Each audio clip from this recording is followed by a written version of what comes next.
नमस्कार दोस्तों, मैं शेख यूसुफ बियांस प्राइवेट लिमिटेड कंपनी से आज मैं एक बच्चे को वेट लॉस के लिए सर ने डायबूजी दिया था। उनका वेट तकरीबन 70 केजी, एक कम उम्र के बच्चे का 70 केजी वेट था और डायबूजी 2 लेने के बाद इस बच्चे का वेट कितना हुआ ये हम उन्हीं के मुँह से जानेंगे। बच्चे तुम्हाला संघर्ष कोणत्या गावाचे तुम्ही? हातगावचे संघर्ष म्हणून मुलगा आहे।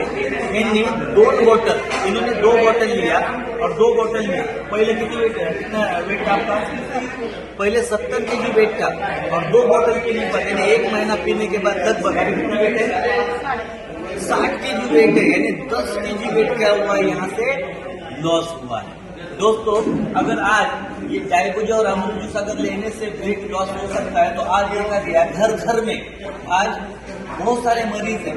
यहाँ से वेट लॉस के प्रॉब्लम है, कैंसर के मरीज हैं। यहाँ से अगर ये यूज अगर हम लोग करेंगे तो आप लोगों के भी घर में ऐसी प्रॉब्लम 100% खत्म कर सकते हैं।